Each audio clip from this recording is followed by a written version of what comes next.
Hello, everyone, and welcome back to the Ninth Hour. I'm Michael from Ninth CX, and I'm joined today by Arin, who has just won the 2016 BWC. As always, this podcast is brought to you by Card Academy, where you can find all the latest and greatest in Weiss Schwarz, both English and Japanese, as well as the latest card supplies. Now, Arin has brought the title back to NorCal for the second year in a row, and playing none other than Sword Art Online. Now, we know that this might come as a kind of a groaner for for some folks because, well, we've been doing a lot of talking about SAO before, as evidenced by Clinton, the world champion, continuing to win with said series. But don't worry, when we get through the topics, we're going to be going through the deck, and we're going to be skipping through most of the things that we've already pretty much talked to death, except for some sample hands, which we're going to be throwing at Arin. He hasn't seen these before. And also going to be doing a brief tournament report. So, before we get to that, let's get into the deck list very quickly. We have here at level 0 a pretty stable setup. We have our 4 runners, the Gathering Materials, Silica, Reverser, Asuna's Married Life, Brainstorms, Reversers, etc. And pretty much a very standard layout at level 1, level 2. Hate to say that, but at this point we've said, we talked about this deck so many times that it kind of warrants that description. But at level 3 we might notice that we have a couple of copies of Memories That Were Fun Yuki. So, Arin, once again, welcome. Let's start you off with this. Please explain, why do you run the level 3 Yuki in this list? Well, a lot of people I know don't like it. I mean, top check fails, it's not a clock shoot, which is the main reason you'd run it, and it's very weak for a clock shoot. But at the same time, I mean, it's not Shinon either. Ideally, you don't even want to run her to begin with, but she's perfect as a backup, in my opinion. It whiffs, you still have a 2-soul beater. If it hits, it's guaranteed damage. And in a game where, well, unless they sack counter, but that's another story. In a game where damage is statistics, not guaranteed, clock shoots tend to be one of my favorites, at least as a backup. So that's why I chose her. I see. And, I mean, worst case, if she whiffs it, you know what your first trigger is. So. Yeah, that is true. That is true. And also, I noticed that you're running the Ideal Self Sinon, and that one has kind of fallen in and out of favor. What made you include the one of at level 0? Plussing. That's basically it. It's partially to get unstuck, but that's not really what I use it for. There have been several games where getting pushed into level 3 and allowed me to start doing my Shinon shots has won me quite a few of those games.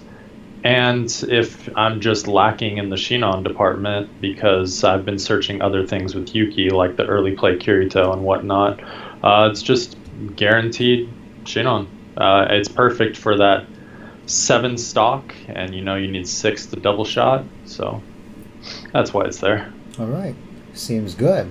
So let's throw out some other questions then before we get to our sample hands. So with this list, to you, Arin, what is the ideal hand that people might look at if they are to pick up this list and play?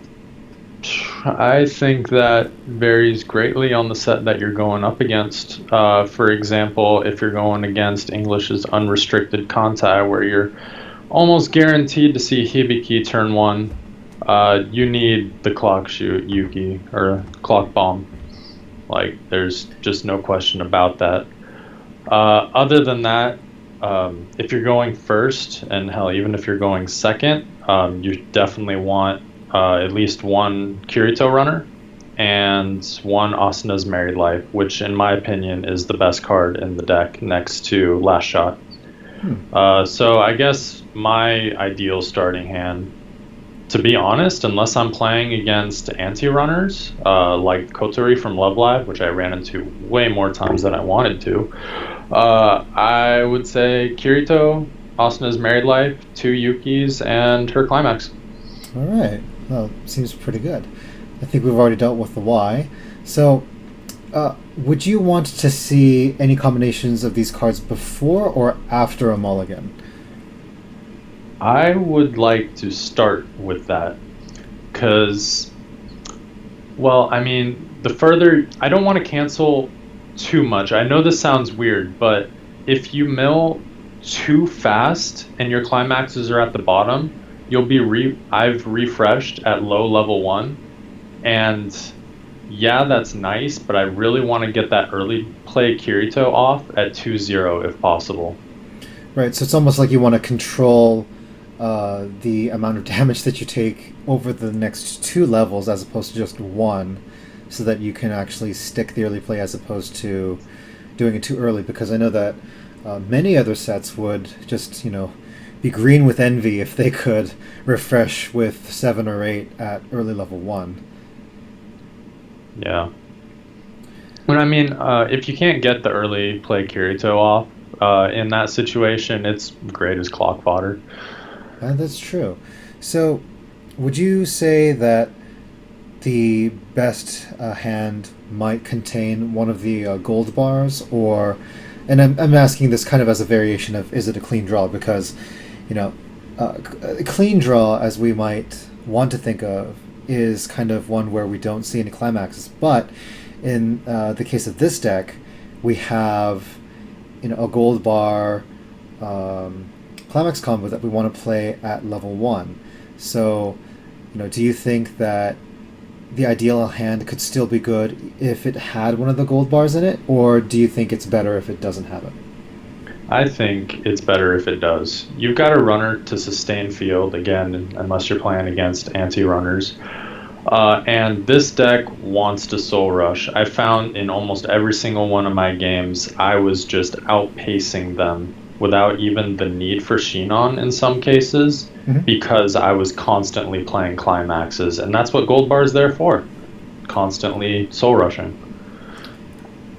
Yeah. So let's get to this last one before we kind of throw you in the fire for some sample hands. Now, what would you say somebody should do if they're only level 0 in hand, like their only play available on their first turn was one of their brainstormers or Asuna's married life, etc.? I would swing with it anyway. You would still swing with it? I would still swing with it. I need stock if I've only got one, especially with this deck that runs 18 level 0s. If I've only got one for my opening turn, I'm almost guaranteed to get another one the following turn. And I do not want to pass an attack. So let's say that that level 0, that said level 0, is like your one of ideal self Sinon. You still attack with her, or does that not change anything? I mean, yeah. Just crash. That ideal self Sinon is there as a nice to have. If it just shows up. I mean, that's why it's a one of. I never go searching for it. Sure. Okay, now let's go one level deeper with this. Let's say that we're on the draw, like we're going second, and they have a level 0 that like stays put. You have your utility character that really can't get over anything. Would you try to go for the open slot on the center stage to get a direct attack in, or would you try to side attack for less damage? I would direct attack with this deck. I've got runners and reversers, so I almost never leave a field that's favorable for them for on-reverse combos at level 1. And if I'm only attacking once on the second turn anyway, I'm already behind the damage. All right.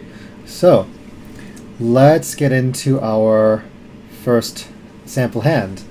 And these sample hands were generated by the help of the rest of the team, Johnny, Travis, and Melanie. So thanks, guys. Here's our first one, and we can see here we have a Runner Kirito, a Silica Reverser, 2 gold bars, and a book. So I've got some idea of what I might do with this hand, but You being the expert, take us away through this. What would you do here? Personally, I'd ditch a bar and a book and keep the other three. Some would make the argument that you might even want to hold on to both bars because you can just go off on consecutive turns. Do you think that argument, kind of holds any water, or do you think that it's more beneficial to just go for, the next card? Because they might say that, okay, if you only show that you're ditching one climax, you leave yourself a little bit less open to being, say, rushed. But if you ditch two, then they know that you have basically at most 2 turns of max cancels, and they might just be able to, find the window there to really punish you for that. Does that potential, I guess, view change what you might do, or do you still stick by the ditching the bar and a book? I ditched the bar in the book because there's still 5 climaxes left. The Kirito runner also doubles as sort of a, I don't know, quote unquote pseudo brainstormer of sorts, at least in larger quantities. I've had games where I just keep them in the back just to mill one every time when you're behind like that. Silica also mills 1 deep, and the further you get into your deck, the better chance you have at grabbing Yuki and using that. And most decks don't want to be at level 0 while the opponent's at level 1. So I think ditching them both is fine. All right, let's get to the next one, and this one is a little bit more tame, but it looks like we have a potential situation just like we had in the questions before we got in here, where we have 2 of our temporary alliance Sinon, 1 Zekken Yuki, the Asuna's Married Life, and the Machine of Ice. So, having seen this for the first time now, for our listeners, viewers, what do you do?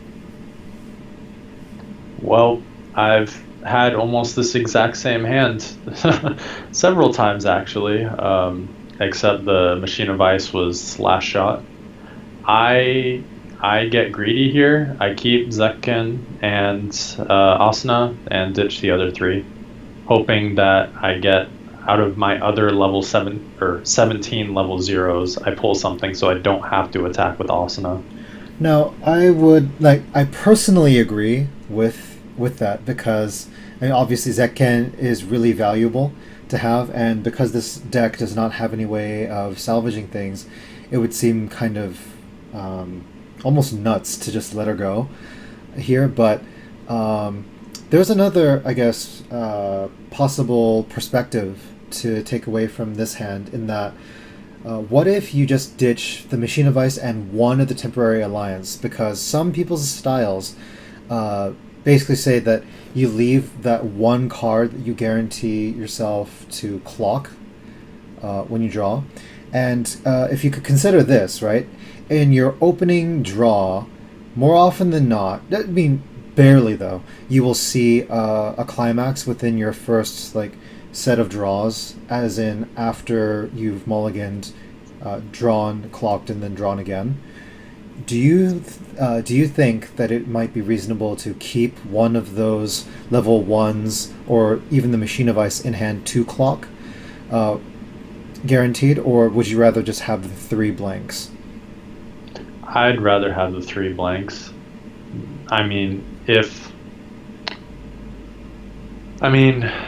don't like the idea that keeping 1 card in hand is clock fodder, because if you get a better card as your blank, there's nothing stopping you from clocking that either. You're getting through your deck a little bit faster, have a better chance of drawing a climax to rush, cleaner, faster refresh, so you're more compressed. I don't see the point in it, personally.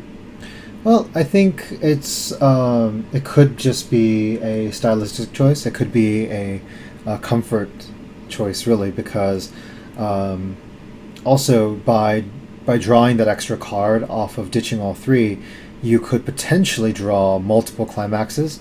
But I would also speak to the, I guess, the flip side of that, which is we have to worry, or we have to watch ourselves for kind of confirmation bias in these, because a lot of people, we will remember, oh man, there was that time that I just let go of all these cards and then I drew 3 climaxes, right? And you know, and I don't think we play enough games to where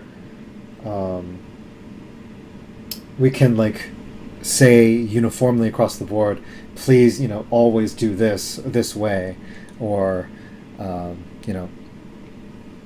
always keep one in hand. But I mean, even if you look at your event, right, that was basically only 10 games throughout the course of the whole day, whereas if we're playing at a shop, people will probably play, they could even play that many or more in a given time. So it's funny how we end up with that much data versus the results of what could go into a certain period of time. But I going back to that though, I still like the idea of ditching all 3. I agree with that personally. But let's get on to the next hand to see what it brings. Now here we have something a little bit more cringeworthy, I would say, because we have our early play Kirito, Clock on Corsinon, Vice Commander Asuna, which is the Split Punch, or backup, one of the Zekken Yukis, and a Phantom Bullet. So, how do we deal with this train wreck? I would start by crying, and follow that up by ditching everything but Yuki. Okay, well, Yuki you know that crying could actually damage your sleeves, and you could get called on that. And I'm kidding. So why do we keep the Yuki here? Why not just go for everything and try to get to at least something to play at level 0? She is way too important to the deck for compression, for plussing, and just straight up on play power. I mean, I mainly play Cinderella Girls in the Japanese format, which is known for its extreme consistency, especially with the triad premise that has climax outs to salvage and the Akatsuki effect, etc. Sword Art doesn't have any of that, so it feels slightly more random than most, so being able to get exactly what you want with Yuki is really important. And again, because my deck runs 18 level 0s, I'm not worried about drawing a 0 on the return, unless that is just extreme unluck. Right. So, and to that end, actually, for everybody listening, following along, we will be back with Arin for a similar article on said IMS deck, but that was for a different event. And to get back to Aaron's point, it's true. SAO does not have the kind of, I guess, CX manipulation that IMS or even just other series might have, being able to swap for what you need out of the waiting room and such, even if the triggers are rather beneficial for that in terms of bars and books. So I like the idea of ditching all 4 right there, except the Yuki, because again, there's no way to get it back, but also because just having it in hand is nice to begin with. So here's the next one, and this one is I think this one's kind of interesting. Again, we might get some people on both sides of the fence saying, well, just keep something for clock fodder, but what say you? Well, I've already stated my stance on that. I don't care for that. So I would just keep the 2 level 0s, and that's a really great opening hand even without a runner, in my opinion. If I happen to get one of the Asuna's Married Life with the mill, I have a 2/5 level 1 clock bomb, and that's pretty sweet. Yeah, that is true. That is true. So, and it's also we should say it's immune to other level reversers, because you get the level from the Brainstormer as well. That actually came up for me during the event, at least once. It's pretty relevant, except you can get hilariously you can get anti-changed against Love Live if you like. I have a story about that, but we'll get to that during the tournament report. Yeah, definitely. Let's look at this next one here. We have Johnny. What happened here? Mayday. What do we do? Pitch it all. Pitch it all, but my consistency. Why wouldn't you keep like? Let's say that we wanted to keep at least one thing. Let's say that we know that we're going second. If we're going second here, is there if we're going first here, right? And our opponent has the first opportunity to take a full crack at us. Is there a potential like defense for keeping a 1-0 sin on in this situation? Because we know that they could just easily open up a huge attack, and having a clock on Krasinon, especially in the early level, especially if they're basically a level up on you from the 0 to 1 point, right? They're early level 0, they're 0-1 to 0-3. Keeping a board presence that can't really be knocked down very easily, especially with the clock on Krasinon, is quite relevant, because you can like exhaust them from cards even if you're in a damage deficit. So do you think that we might be onto something, that I might be onto something there, or would you still think that no matter what we just pitch everything? I would pitch everything still. I mean, you've got a point, but at the same time, a lot of level zeros, you're going to say, not as prevalent as the JP meta that runs basically strictly level 0 utility. But you see a lot of runners, you see a lot of on reverse plussing, like C Kantai, Inazuma, Hibiki, etc. that killing them at level 0 is pretty much whatever. They're still going to keep their hand. You're not whittling it away as much as you'd like. And the more cards you ditch here, the better you have for the really important ones, which are the level 1 Yuki and Asano's Married Life, which I still stand by MVP of the tournament. Alrighty. So we have an interesting hand here.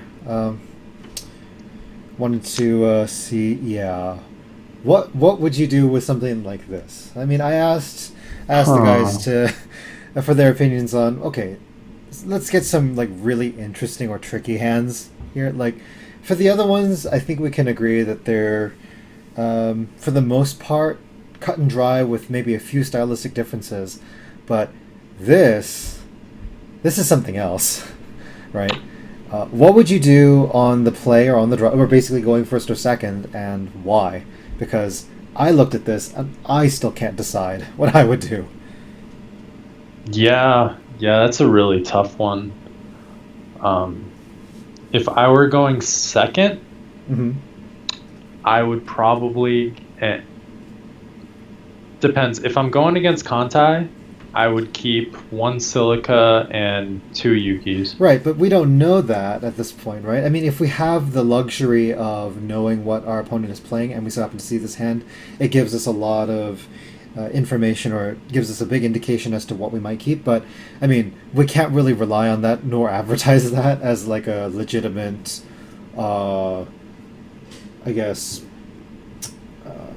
point to, defend in this case. Because, I mean, if we do end up knowing what our opponent is playing, right, that's just kind of incidental knowledge, but scouting is not really something that's in the scope of strategic discussion, at least for us in this game right now. That's true. My apologies. No, that's okay. I mean, that's why I'm bringing it up. I'm saying, if we so happen to have that, obviously our decisions would be influenced, but then we get into like also really deck specific, matchup specific decisions. But so in a vacuum, right? If we had no idea what our opponent was playing, right, and if we were going second, what would we do? To get back to this, what would you do if you're going second with this hand? I would probably keep both Silicas and 1 Yuki. And if you were on the play?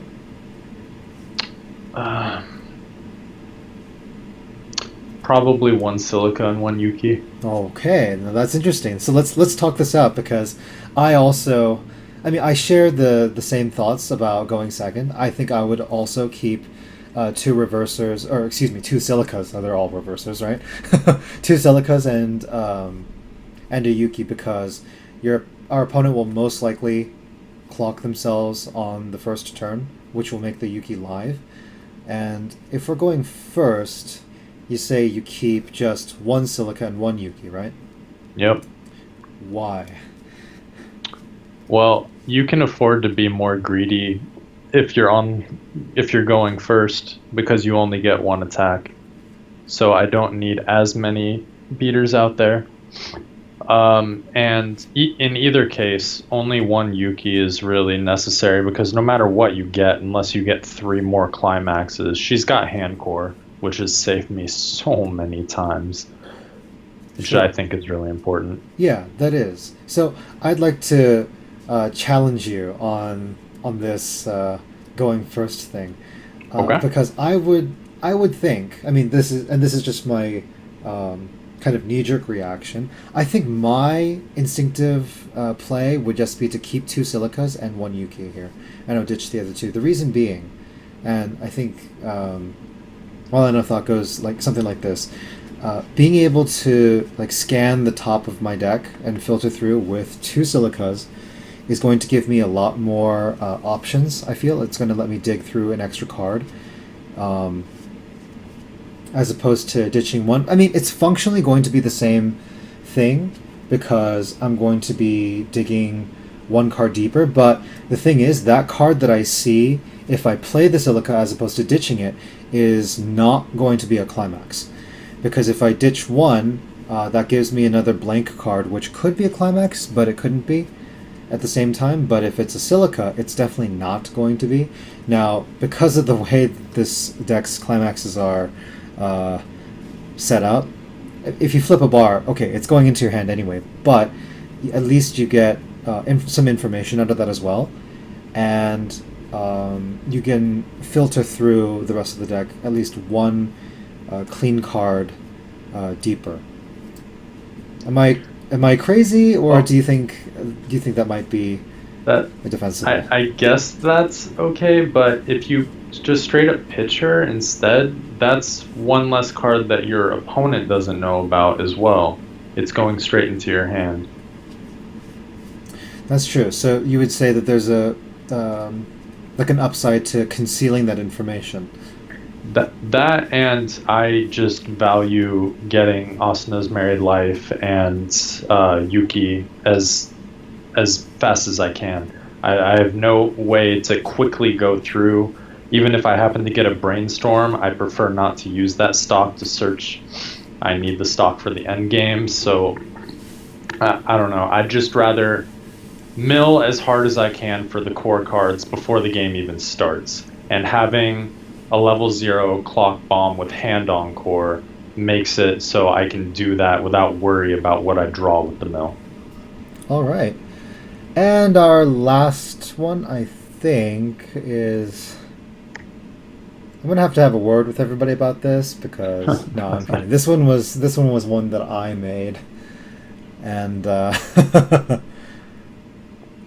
I guess the question here is 4 or all 5. What, you're not going to defend the keep one in your hand for clock fodder anymore? No. We've already gone through that, but Honestly, I could see keeping one last shot in the silica, but yeah, you know my oh, stance at this. really now? Why? Just because, just last shot is pretty important to get, and sometimes you can't get her. I mean, let's think. You're level 1. You get off the Yuki combo, assuming that you draw into it. Right. What do you search out?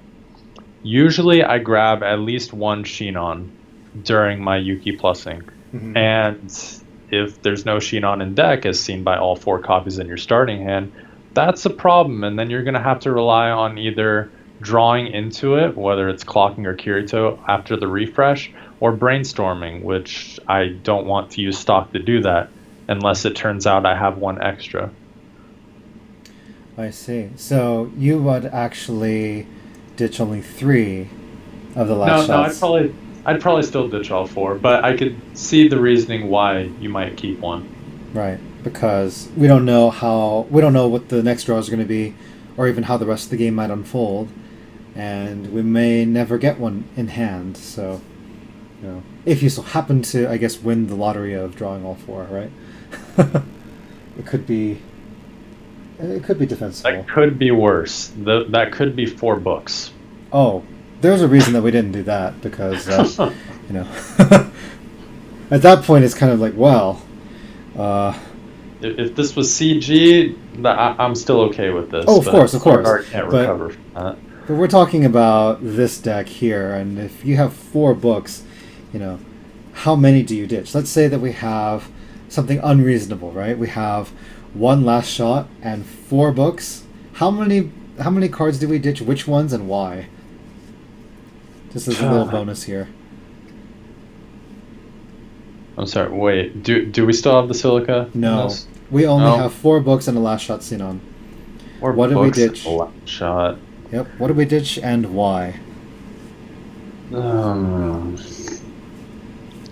I'd probably ditch 2 books and a last shot. And keep 2 in hand. 2 books. Yep. And why is that?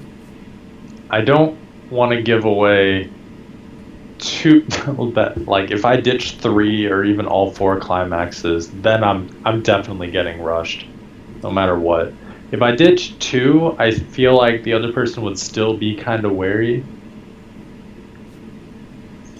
I don't know. But let's say that we somehow know or feel that decks that run kind of 1K1 CX combos is really popular, and they're going to have to use those anyway. And this is what I find too in people's play styles. This is not a knock against anything, but when it's time to use the combo and you have the things set up for it, we usually don't mind when the opponent so happens to be out that many. But if they do so happen to have a lot remaining in their deck, we kind of have to shrug and say, oh, okay, I guess you can cancel 1 or 2 or even all 3 attacks. But do you really think that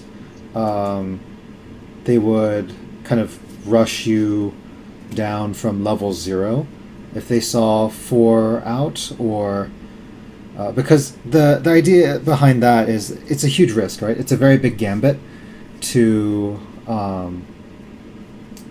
immediately start rushing somebody from the get-go. Like last year's BWC, I remember I had to pass on my first turn because I chose not to play an important level 0, and I was met with an immediate 3-character 1K1 rush straight to get me from 0-1 to level 1. But the downside of that was I got to play a bunch of level 1s, clear the board, and maintain my hand for that.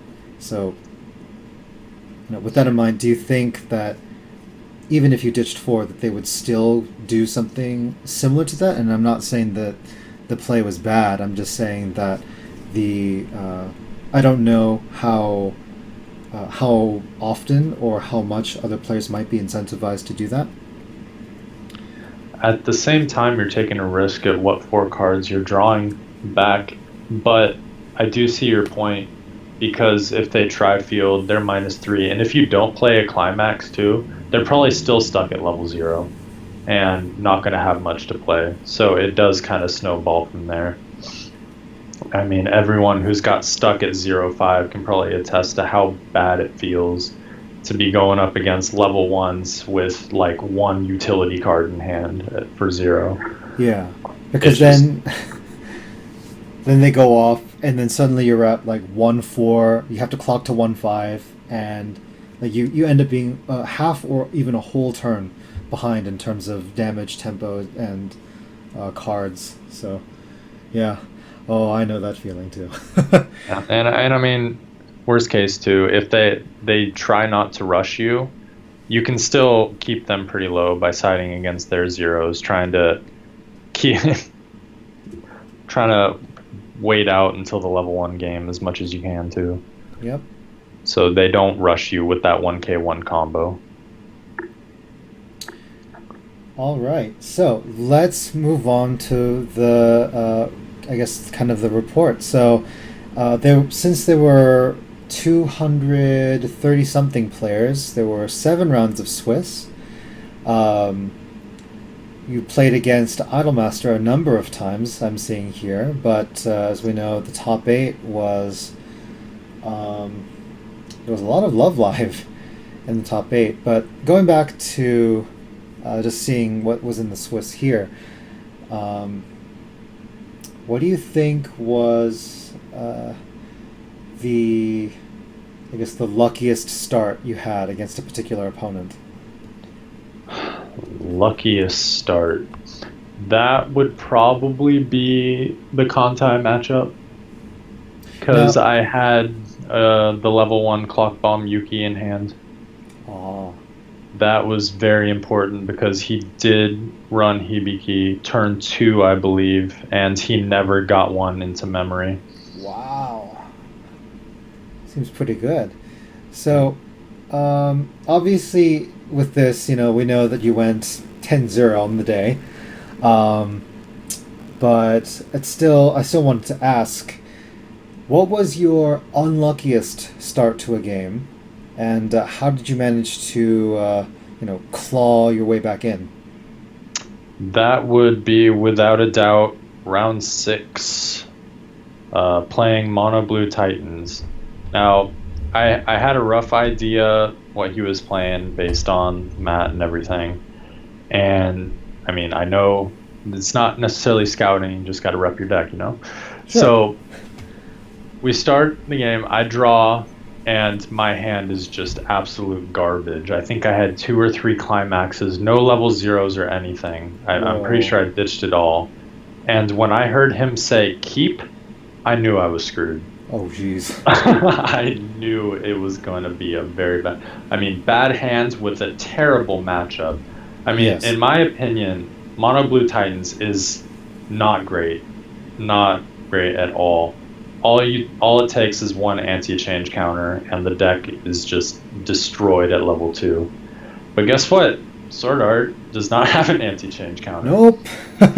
So that entire game was just an uphill struggle. I had to play a 1-0 Clock Korshinon with no other cards out, just to barely kill a level 0. It felt so bad. Oh my goodness. Yeah. So how did the rest of that game kind of play out, like as it got to the finish? To be honest, I still don't feel great about that win, but I kind of had to take it. He said no, keep his starting hand, so of course he had the pieces at 2-0, and he busted it out, slaughtered my field, and I had like maybe 4 cards in hand, no back row or anything. And I was drawing and clocking into climaxes left and right, which looking back probably saved me, because it allowed me to keep rushing while crashing, and it basically just came down to my damage stuck and his didn't. He was swinging very large numbers at an empty field. I happened to maintain a small amount of compression while I was ramming. Got a lucky draw into Kirito, which allowed me to plus without having to damage myself even more.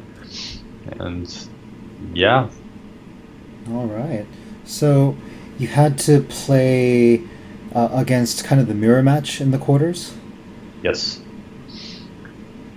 That was probably, out of all 10 matches, my favorite match of the day. What ended up happening? We both played our decks to maximum potential, and it just felt really great. I noticed he was running the 1-0 Asuna instead of the Clock Korshinon. So that with 2 sleeping knights in the back, that thing was sitting at 8k level 3 center slot, and I was Whoa. just like, that's pretty disgusting. Um, and he got off double Yuki CX combo on me first, and I was just Oh. like, ow.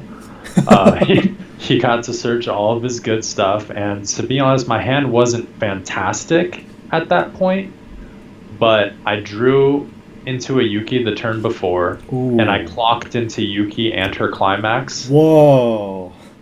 and I did it right back. I double Jeez. Yuki'd, got all my pieces, and he was still pretty far ahead of me for a Mhm. while, but eventually we kind of caught up. We're both 2-3, 2-4-ish, Mhm. pretty even match.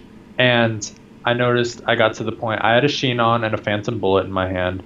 I only had 4 stock, or Ooh. no, yeah, 4 stock, and I was about to refresh, and I was at 2-4, Hmm.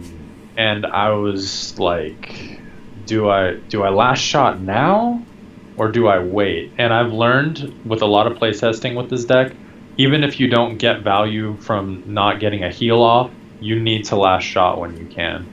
And that's what I felt I had to do in this matchup. So I clocked 2-5, refreshed 2-6, played the 0-0 Sheenon, clocked into level 3 to grab another Sheenon for the turn following, Mhm. got the last shot off, ended up canceling. So Oh. he's at like 3-2 after all of the attacks go off. Ay, ay, ay. He runs his Sheenon combo. I think he got 2 off on me. Oh my goodness. I end up canceling uh, to 3-5. And it's my turn again, and I draw into Mother's Rosario. So not Phantom Bullet, but because my burn canceled, he couldn't kill Sheenon. Aha. Because, finisher OP, burn goes through, yeah, you did damage, doesn't, hey, I'm big. Right. But, so I wasn't going to clock and hope for another Phantom Bullet. I was out quite a few. Mhm. And so I just said, yeah, I got to rush with what I got. And as soon as he saw me play a climax, he kind of like flinched, and then he saw it was green, and he was like, sigh of relief, sort of thing. Yeah, yeah. But I did as much damage as I could, and I got him to 3-5, and he just canceled, so he didn't lose. And I'm sitting here at 3-5, like, okay, well, hey, I made it to top 8, right? So he swings. He still has Sheenon out on the board. Okay. And he threw out 2 Brainstormers up to the front. I have 1 empty slot and Sheenon and 1 other character. So he's swinging 2-1-2 at the moment. Doesn't play a climax. I'm at 3-5. I'm not about to refresh or anything. Okay. He swings in the empty slot, no trigger, so 2 damage. I perfect cancel. Oh. He swings with Sheenon, no trigger, 2 damage. He fronted, so I used the Leafa counter, milled 1 from that, and I perfect canceled lethal. Oh. And then he swung for that 1 soul beater and didn't get a trigger, so I was at 3-6. I drew into Kirito, and with his draw 2 pitch 1, I drew into Phantom Bullet, and it was just GG. Wow. Wow, what a game. Yeah, it was really intense. So, how did I don't want to kind of lump everything together, but you did have to play basically against the same or similar Love Live builds for the semi and the grand final. What was kind of the most memorable plays and perhaps cards that you saw from those? Because the general feeling that I had was that Love Live was one of the series to look out for, because with the second DX expansion that the series got, now you can run very respectable like single idle decks, but as well as you can also run 2-3 color Love Live and have it be quite solid. So what were your thoughts about those games, and did any cards or particular plays stick out to you? To be perfectly honest, I did not expect all that Love Live. Maybe I should have. But I had some practice against that particular meta build against one of my friends the night before, and I got wrecked every time when I was playing Sword Art. Oh. Super salty, almost made me play Madoka for the tournament, but glad I didn't. Um, but yeah, luckily I knew all these cards. I actually just got DX2 in English myself. Built a bunch of waifu decks personally, but I knew what the general meta build is. And I guess I shouldn't have been surprised at how high of a potential it does have. It's got an extremely large card pool, whether it's not some of the game-breaking cards that you'd see on things like To Love Ru in Japanese or whatnot. You mean But it's Tolo still that's coming to English too, right? I mean, it was just announced the same let's day. not talk about that. Right. Okay. But I mean, the fact that Love Live can have a climax combo at all three levels with the same gold bar gives it a lot of versatility. And it's still got the utility and power that a lot of the other meta decks do. So I thought, yeah, you probably deserve up here. It's not the, oh my god, burn 4, then take 3 Shinon, but you've got a healer, Clock Shoot. You've got a level 3 killer that has the potential to burn on attack, turning it into a pseudo finisher. And you've got a level 1 plussing combo that it's no Minami, but it gets the job done. And again, it all combos with the same stuff. Now, each of the 3 decks obviously ran the gold bar variant of We Are the Shining Light, something along those lines. I don't know the English name. Mm-hmm. But the other climax that people ran tended to vary. The only one that I particularly remember is the final match, which was actually the same guy that I played in round 5, who played the Hanayo restand with the pants, which pants and gold bar is an amazing combination of climax triggers, in my opinion. Like, I was just sitting to myself thinking, if Phantom Bullet was a pants, this deck would be ridiculous. Whoa, that's scary. That's way too scary. Yeah. But I mean, except semifinals aside, so the guy that I played twice, his deck played to its full potential for the most part. Mm-hmm. I just happened to burn him before he could really get anything done. He happened to run the 1/1 Maki that gets 3,500 when fighting a cost 0, which is normally scary against standard meta, mm-hmm. because everyone runs costless beaters. Right. But unfortunately, Sword Art's costless beaters spike really high, which is another reason why I say Asuna's Married Life was MVP of the tournament. Right, because you can get over that Maki. Yeah, you can hit things like 11k if you're playing Choice to Fight Kirito with 2 Married Life on the field. It's pretty insane. And Married Life also allows you to get some of your really small level 0s up high enough to kill any level 0s they have on the field while still staying on there to mitigate damage on the return. I remember killing some drop searchers with my level 0 Silica. Wow. Just because I made her 3k. Like, it was good stuff. All right. Well, sounds really good. So once again, this was an interview with the 2016 BWC winner, Arin. Arin, congratulations, and thank you again for joining us here. Yep. Is there anything else that you would like to say before we wrap up here? I want to play my idols again. So that's pretty much that. All right. Well, once again, everyone, this has been Ninth Hour with Arin, who just won the 2016 BWC. Piloting SAO, please make sure to check out our sponsor, Card Academy, and sign up for our seasonal giveaways, now giving just as many prizes out, but every 3 months. Thank you for watching, thank you for listening, and we'll see you all next time.